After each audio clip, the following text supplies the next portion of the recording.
बेटे की एनकाउंटर की खबर सुनकर कोर्ट रूम में रोया अतीक अहमद। जैसे ही अतीक अहमद को असद के मारे जाने की खबर मिली तो वह कोर्ट रूम में ही रोने लगा। अतीक अहमद के बेटे असद को यूपी एसटीएफ की टीम ने झांसी में मार गिराया है। इसके अलावा एक और बदमाश गुलाम को भी पुलिस ने ढेर कर दिया है।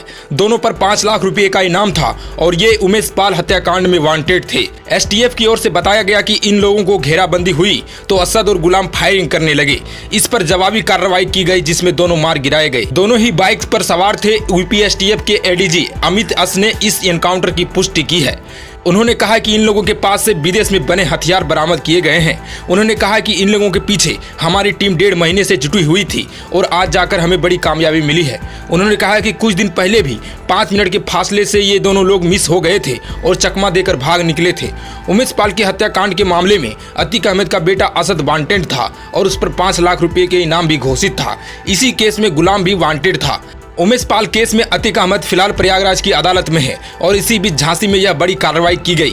अतीक के अलावा उसके भाई अशरफ को भी अदालत में पेश किया गया। बुधवार को तो उसने यहां तक कहा था कि मेरा परिवार तबाह हो गया है और मैं मिट्टी में मिल गया हूं। फिर अतीक अहमद के बेटे 5 लाख के इनामी असद ने अपने चाचा अशरफ की मदद से दिल्ली में शरण लिया हुआ था। दिल्ली में वह संगम विहार कॉलोनी में छिपा था। दिल्ली पुलिस के स्पेशल सेल की मदद से पकड़े गए असद के दोस्तों ने कई खुलासे किए थे। उमेश पाल हत्याकांड के बाद असद अन्य शूटर समेत 9 रास्तों से होते हुए भागे थे। उमेश पाल हत्याकांड में यूपी एसटीएफ ने बड़ी कार्रवाई की है। माफिया अतीक अहमद के बेटे असद और शूटर गुलाम अहमद का इनकाउंटर किया गया है। यूपी एसटीएफ ने यह कार्रवाई झांसी में की है। उमेश पाल हत्याकांड में 5 लाख के इनामी असद और शूटर गुलाम का इनकाउंटर कर दिया गया है। प्रयागराज एसटीएफ की टीम ने दोनों को झांसी में मार गिराया। उमेश पाल की हत्या के बाद से 5 शूटर फरार थे। इनमें से असद और गुलाम को आज एसटीएफ ने मार गिराया। उमेश पाल को 24 फरवरी 2023 को उनके घर में घुसकर गोलियों से भून दिया गया था। अतीक अहमद का बेटा असद समेत 6 शूटर गोली और बम मारते हुए सीसीटीवी में दिखे थे। अगले दिन उमेश की पत्नी ने अतीक, अशरफ, शाइस्ता, अतीक के बेटे गुड्डी, मुस्लिम, उस्मान समेत अतीक के कई अज्ञात गुर्गों और सहयोगियों के खिलाफ रिपोर्ट दर्ज कराई थी।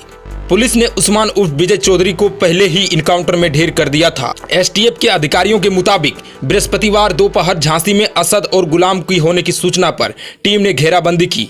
दोनों ने फायरिंग की। जवाबी फायरिंग में दोनों ढेर हो गए।